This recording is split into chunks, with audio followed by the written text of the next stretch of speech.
Good morning student. पिछले video में हमने प्रेजेंट इंडेफिनिट कंप्लीट किया। आज हम प्रेजेंट कंटिन्यूअस टेंस के बारे में पढ़ेंगे।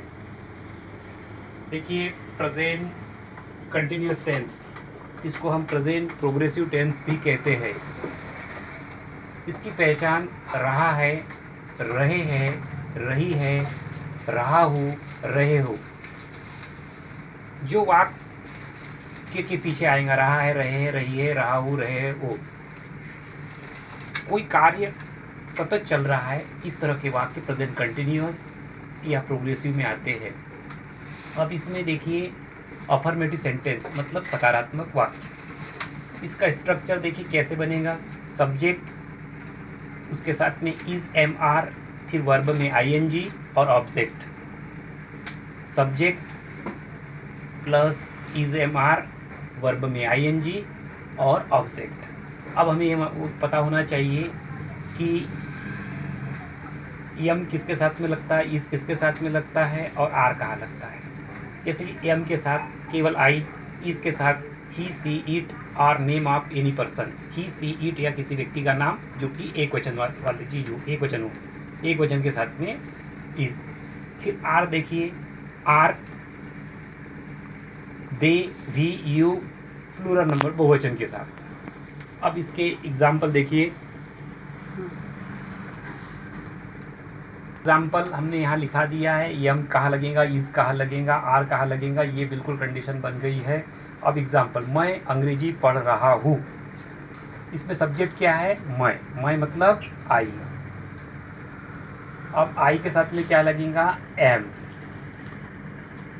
क्या पढ़ रहा हूँ, अंग्रेजी पढ़ रहा हूँ। पढ़ना मतलब रीड, रीड के साथ में I N G, reading, I am reading English.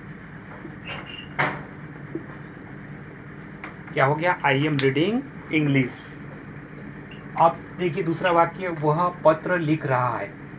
रहा है हम समझ लिए कंटिन्यूअस है, वह मतलब ही के साथ में क्या लगेगा, यहाँ देखा हमने इज। ही इज लिखना मतलब राइट, राइट में आई एन जी लग जाएगा तो हो जाएगा राइटिंग। ही इज राइटिंग और लेटर। वे गृह कार्य कर रहे हैं। वे मतलब दे, दे के साथ में क्या लगेगा, इज एम आर में आर, ये यहाँ है ना। दे आर गृह कार्य करना, करना मतलब डू, डू में आएंगे डूइंग। दे आर डूइंग गृह कार्य मतलब होमवर्क, ये ऑब्जेक्ट। दे हो गया सब्जेक्ट, गृह कार्य हो गया ऑब्जेक्ट और कर रहे मतलब ये हो गया वर्ब। कोई दिक्कत इसमें, जैसे यहाँ भी आई, मैं सब्जेक्ट, पढ़ रहा हूँ वर्ब, अंग्रेजी ऑब्जेक्ट। वह सब्जेक्ट, पत्र ऑब्जेक्ट, लिख रहा है वर्ब। अब इसके बाद में आते हैं हम नेगेटिव सेंटेंस। नेगेटिव सेंटेंस में बिल्कुल सिंपल, जैसे स्ट्रक्चर हमारा यह बनाया था हमने अफर्मेटिव का, subject is am are, subject is am are और वर्ब में आएंगे ऑब्जेक्ट। तो जो हेल्पिंग वर्ब है, जिसको हम ऑक्सिलरी वर्ब बोलते हैं, इज एम आर, इस इज एम आर के साथ में आपको क्या लगा देना है, केवल नॉट। नॉट लगाने से वह टेंस कंटिन्यूस टेंस नेगेटिव बन जाएगा। जैसे नेगेटिव में बताएं, सब्जेक्ट इज एम आर, फिर नॉट, फिर वर्ब में आएंगी और फिर ऑब्जेक्ट। बस कुछ क्या चेंजेस करना है, केवल हेल्पिंग वर्ब की जगह हमने नॉट लगा दिया तो नेगेटिव। अब जैसे मैं अंग्रेजी नहीं पढ़ रहा हूँ, पहले क्या बनाया था, मैं अंग्रेजी पढ़ रहा हूँ, तो इसमें सीधा एम के बाद में नॉट लग जाएगा। मैं मतलब सब्जेक्ट आई, आई के साथ में लगता है एम, यहाँ लगा देंगे हम नॉट। आई एम नॉट, पढ़ना मतलब रीड, रीड में आई एन जी लगाएंगे reading, I am not reading English. अब वह पत्र नहीं लिख रहा है, बिल्कुल इज के बाद में नॉट। वह ही के साथ में लगता है इज, नेगेटिव में हेल्पिंग वर्ब के साथ नॉट लगा दी। ही इज नॉट राइट में आई लगा writing, he is not writing और लेटर। अब देखिए, वे गृह कार्य नहीं कर रहे। जैसे अफर्मेटिव में सकारात्मक है, they are doing their homework, तो बस हमको आर के बाद में नॉट लग रहा है। वे मतलब दे के साथ में क्या लगेगा, आर, आर के साथ में हमने लगा दिया not. They are not do में आएंगे लगा doing, they are not doing homework.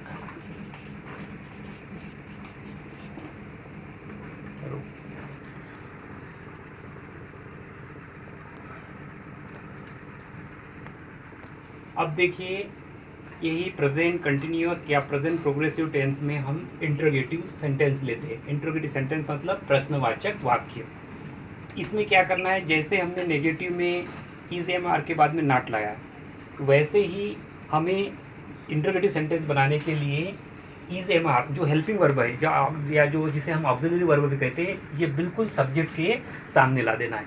Subject के सामने देखिए इज एम आर सामने ला लेना है, फिर सब्जेक्ट, फिर वर्ब में आईएनजी और ऑब्जेक्ट। जैसा हमने वहाँ बनाया था उसमें इज एम आर का नॉट लगाया था, अब इसको क्या करना है, इज एम आर को सब्जेक्ट के सामने ला के रख देना है।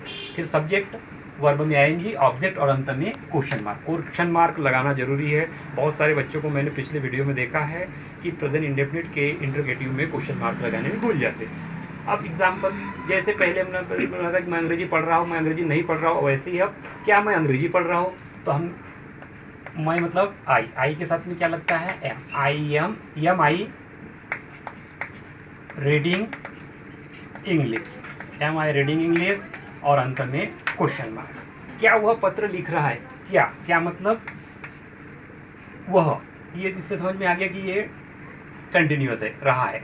अब क्या है, मतलब समझ में आ गया कि भाई इंट्रोगेटिव है। वह मतलब ही के साथ में क्या लगेगा, इज ही राइट, आईएनजी लगेगा, इज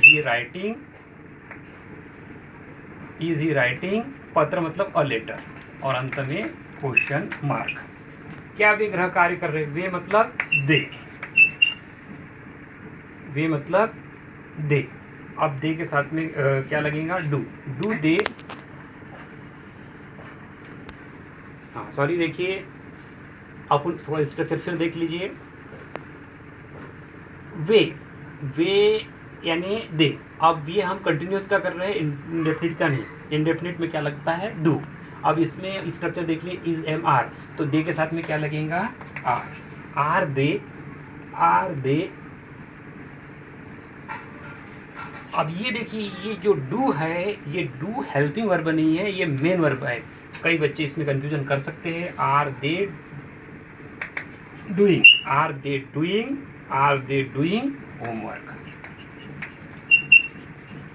और अंत में क्वेश्चन मार्क। अब इसके पश्चात हमको आईएनजी के नियम भी आना चाहिए। आईएनजी कैसे लगाते हैं, जैसे यहाँ देख लीजिए, राइट, WRITE, और राइट में जब आईएनजी लगाएंगे तो यह जो लास्ट में इस वर्ब में ई है, तो उस ई को हम हटा देते हैं और इसको आईएनजी लगाते हैं।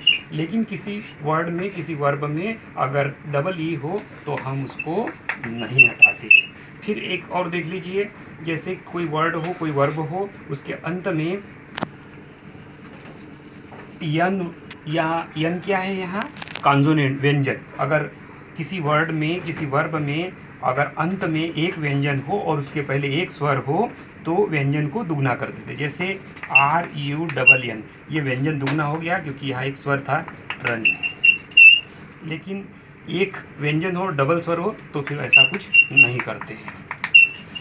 आपके लिए होमवर्क है, आपको प्रेजेंट कंटिन्यूअस में अफर्मेटिव के पास्ट सेंटेंस, नेगेटिव के पास्ट सेंटेंस और इंटरोगेटिव के पास्ट सेंटेंस बनाना है। और जो भी दिक्कत हो आप ग्रुप में शेयर कर सकते हैं, कमेंट्स कर सकते हैं।